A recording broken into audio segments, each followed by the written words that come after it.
అందరికీ హాయ్. నేను మకానా బాబుని. నన్ను చూస్తే చిన్నగా ముద్దుగా ఉంటానేమో, కానీ నా జీవితమే ఒక అద్భుతమైన యాత్ర. నేను పుట్టింది ఓ తామర పువ్వు గుండెల్లో, నీటిలో తేలుతూ పూల పరిమళంలో ఊయలలాడుతూ ఉండేవాడిని. ఆహా జీవితం అని అనుకునేదాన్ని. కానీ ఏ రోజు అలా ఉండదు కదా. ఒకరోజు పువ్వు ఓడిపోయింది. నేను గోరుముద్దలాగా నీటిలో పడిపోయా. చుట్టూ చీకటి, చలిమంట, చేపల ముచ్చట్లు. ఇదేంటి నా జీవితం అని దిగులు పడ్డాను. కానీ నాకొక ఆశ ఉంది. ఒకరోజు నేను ఆరోగ్యాన్ని పంచే శక్తివంతమైన ఆహారాన్ని అవుతా. ఒకరోజు గెడలు వేసుకుంటూ ఒక రైతు నీటిలోకి వచ్చాడు. గింజలన్నీ పట్టుకోవాలి, ఫలితంగా ఇదే మన వ్యాపారం అని అన్నాడు. బాబోయ్, నన్ను తీసుకెళ్తున్నారా అనుకున్నాను.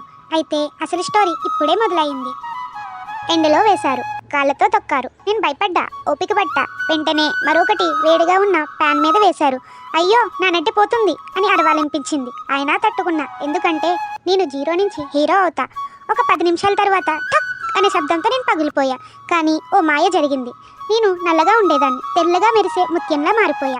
రాయిలా ఉండేదాన్ని నచ్చినంత తేలికగా మారిపోయా. ఇప్పుడు నేను పిల్లల బాక్స్లో ఉంటాను. డైటింగ్ చేసే వాళ్ళ జేబులో నేనుంటాను. బారులు తీరి కొనుక్కుంటారు. ఇదే ఆరోగ్యానికి హీరో అని.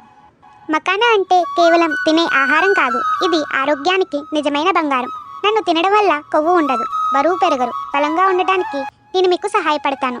నేను రక్తంలో ఉన్న షుగర్ లెవెల్స్ని కంట్రోల్ చేస్తాను. ఇంకా గుండె జబ్బులు ఉన్న వారికి చక్కగా ఉపయోగపడతాను. నేను ఒత్తిడిని తగ్గించడంలో రారాజుని. నన్ను తీసుకోవడం వలన మీకు కావాల్సిన మాగ్నీషియం, పొటాషియం నాలో సంతృప్తిగా దొరుకుతాయి. నన్ను పూజల్లో, వ్రతాల్లో నన్ను వాడతారు.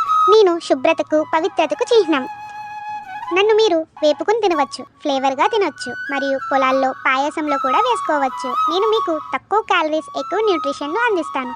నన్ను చిన్నపిల్లల నుంచి వృద్ధుల వరకు అందరికీ సరిపడే ఆహారం. నేనే మకానా బాబు. ఒక చిన్న గింజ కాదు, నా జీవితం తపస్సుతో కూడుకుని ఉంది. ఎప్పుడైనా నీలో నమ్మకం పోతే నన్ను గుర్తు చేసుకో. చిన్నదైనా సరే పట్టుదల ఉంటే తలకెక్కే స్థానం ఖాయం.